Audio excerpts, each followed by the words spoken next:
let's just jump right into one of the, if not the marquee matchup of college football week 2, and that is Texas going up Oof. against Michigan. So could not be more stoked. Number one, that this game is being played, and number two, that we actually have a little bit of value in this game, despite what the graphic may tell you here. So, Seth, lead us in, kick us off here, man. What are you looking at and thinking about for this game?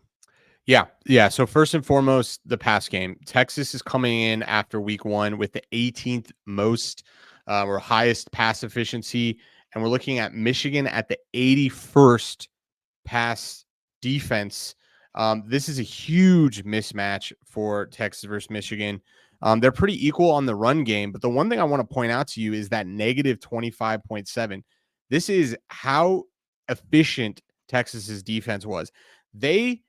This is how you interpret that. They were 25% better than an average team, aka they allowed 25% less teams to get to the 40 or better. So these defenses are not even comparable, and their offenses aren't comparable. Unfortunately for the Michigan Wolverines in week 2, after a lackluster week 1, we unfortunately we got to go burnt orange. We're hooking them, and it's alt season. Okay, it's alt season, meaning 13 and a halfs are on the play at plus 164, and 20 and a halfs are on play at plus 340. I do not think these are crazy. Our raw model number makes this 22. Okay. You regress to the market. You want to be smart. I understand. We're looking at a team, and I was on the fence all season. Michigan returning 48% of their offense, 74% of their defense. The offense that they put out there last week, not knowing who their quarterback was, abysmal. And this is a Fresno State team that themselves is not a highly ranked offense. At least Colorado State was touted as being a really, really good offense and has an NFL type quarterback. And by the way, the market was buying Colorado State all week. Yep. I think this is a potential bloodbath. We have a 4.5. We would bet a 6.5 if you can get it in the market. You see that there's no resistance yet at the 7.5. I don't know that there will be. Personally, I think we're obviously comfortable with the 4.5 to 6.5, but alt season, give me 13.5, give me a 20.5 for some sprinkles. Okay. Ooh. Steve, Ooh. you riding? Right off the jump with the hot take. I love it. Yeah, no, 100%. And just kind of put some context in it for those of you who are maybe new here. So we talk about, what we're making these numbers and kind of the edge betting here. If you have a raw number at minus 22 and you take an alt line, minus 13.5, that's still giving you over 16% edge on that game if you actually make the number minus 22. So to Seth's point, there is a lot of leeway here. And what are we looking at here, right? So obviously you have the week 1s matchups where Texas versus Colorado State, absolute bloodbath, 52-0. I mean, that thing was never close, and we had CSU, so a moment of silence. And then Michigan 30-10 over Fresno State. But here's my issue: if you go back and you look right here at the graphs, and like Seth mentioned, you're going to hear us talk a lot about why yards per game and points per game are not great predictive metrics, not nearly as good as EPA or expected points added. And you look at the defensive EPA and you see there that's where Texas shines. My concern here, if you're a Michigan backer, Michigan is a dual tandem running back team. And that's how they grind you down. Donovan Edwards had a lackluster day against a Fresno State defense that, quite frankly, has a lot to be desired, right? Especially when you consider going up against Texas. And so if they cannot get Edwards going, and this is going to be an absolutely long day for this offense. And then you look at the offensive metrics. I mean, again, Texas is blowing Michigan out of the water. So I'm with you, Seth. I'm on this all the way. I mean, this is the championship matchup we thought we were getting last year. Yeah. And obviously it's not the same because Michigan team is completely turned over and completely different. But I think Texas is going to come in here and absolutely beat the brakes off of Michigan. So I'm with you. I love the 6.5. That we got there. I love the alt spread, sprinkles, all of that. Now, I will say what I didn't notice, and I'm not sure if you guys caught this. So looking at the odds screen, and we use unabated. If you guys are looking for a free odds screen, use code BTB for a free 5-day trial. Shout out. But I did see some Michigan's plus 7.5 starting to get a little expensive.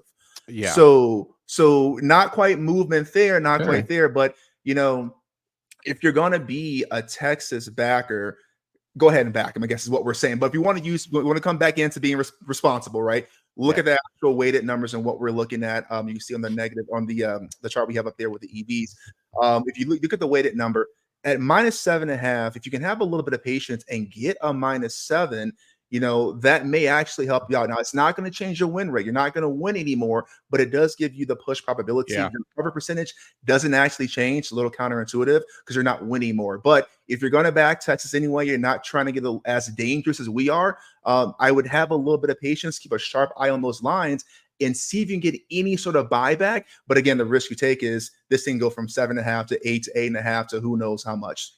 Yeah, and let's be fair. I mean, let's take the tout hat off and let's put the professional hat back on. Look, these are interesting bets because of the situation we're in. Can we see a top talented team like Michigan figure something out? Yes, it is definitely possible. But what we're seeing in week 1 was such an overperformance from Texas and such an underperformance from Michigan that is a unique opportunity. This is kind of a, step on the neck and finish the job kind of thing. Now, we have limited data. I think that's the biggest thing I can point out. So these things can change quickly. Michigan can all of a sudden look, fairly competent. And if anything, defense is where they would do it. The stat that gives me the most concern if I'm a Michigan fan is that run rate over expected. You can see that team was running the ball 2.5% less than an average team. And this is with a dual threat, not knowing who their quarterback is. What's going on there? To me, that means they couldn't run it against Fresno. Okay, but the concern there is you can see the mismatch here against the pass EPA for Texas, and they were throwing the ball almost 6% more than an average team. Yeah. That could be a really, really long day for Michigan, and I think that's where you're going to see those alts. Now, the market is efficient for a reason. We regress to the market for a reason. I think you're going to see buys at 8. You may see a buy at 7.5. I don't think you're going to see 6.5s again. I think the 6.5s are long gone. Probably long gone. Yep. I would think so. So, I mean, yeah, very fascinating movement early in the week so far. And to your last point, Seth, I think that's the one question mark, I guess the biggest question mark I should rephrase with the Michigan team is that what is their actual plan at quarterback?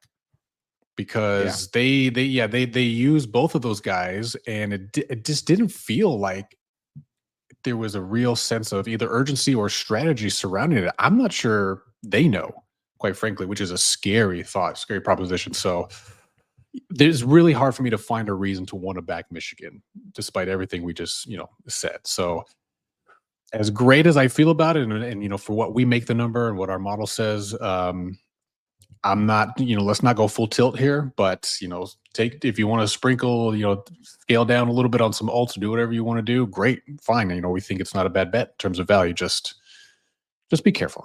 It's only week 2, boys. Okay. Yeah. No, but can I say real quick though, can we throw in, so see my quarterback battle, can we throw in Alex Orji for kind of the best, football names along with General Booty and I forget what the other top third one was, but some great headlines, great jersey it's coming out of this season.